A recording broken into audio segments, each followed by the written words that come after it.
Әкесіне араша түсемін деп ажал құшты. Алматы облысында жас жігіттердің төбелесі 16 жастағы жасөспірімнің өлімімен аяқталды.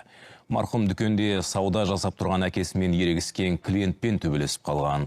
Кейін әлгі жігіт жақтастарын шақырып, бір топ адам 10-шы сынып оқушысымен оның ағасына жабылыпты. Пышақ жарақатынан жасөспірім жансақтау бөлімінде көз жұмды. Жанжал кеше түнгі сағат 11 шамасында мына азық-түлік дүкенінен басталған, ары қарай төбелеске ұласып, қараңғы жерде, яғни дүкеннің жанында жалғасады. Мән-жайдың бәрі бақылау камерасына түсіп қалған, ал дүкеннің алдында қан іздері әлі де жатыр. Бір топ жігіттің жасөспірімді тепкілеп жатқанын маңайдағы тұрғындар да видеоға түсіріп алған. 10-шы сыныпта оқитын Шерзат Болат ата-анасының дүкеніне кездейсоқ келіпті. Сөйтіп кассада тұрған әкесінің жас жігітпен ерегісінің үстінен түседі.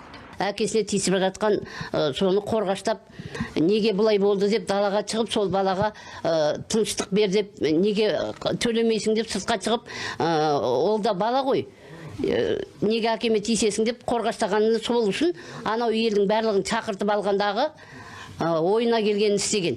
Шерзаттың туыс ағасы да соққының астында қалған. Төбелес туралы естіп, түнде оқиға орнына жасөспірімнің анасы мен әжесі дереу жеткен. Бірақ суық қарумен келген бұзақылар ешкімді пысқырмаған көрінеді. 2 жас бала келіп, мен 2 жағымнан ұстап алды.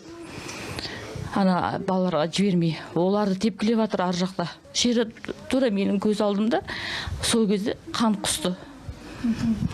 Қолдарында біреуінің мылтығы бар, сол қан құсып жатқанына қарамай, жаңа баламды бүйтіп ұрып жатыр. Күйеуім басқалармен алысып жатқан. Пышақ тек бір адамда ғана деп, сол бір адамды алып кетіп отырға ар жақта. Сөйтсе барлық адамда пышақ болған екен.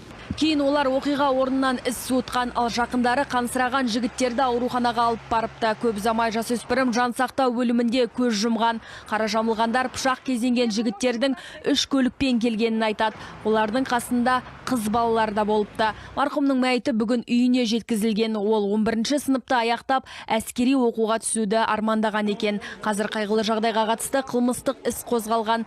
Полиция 7 адамды қамап, 2 пышақ тәркілепті. Кісі өлтіру фактісі бойынша полиция қылмыс қозғалды. Оқиғаның барлық қатысушылар ұсталды және уақытша ұстау изоляторына қамалды. Қылмыстық істі тергеу облыс полиция департамент басшылығының ерекше бақылауында.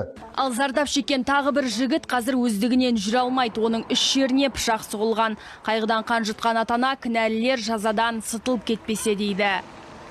Нұргүл Нұрланқызы, Алмас Абдешев, КТК, Алматы облысы.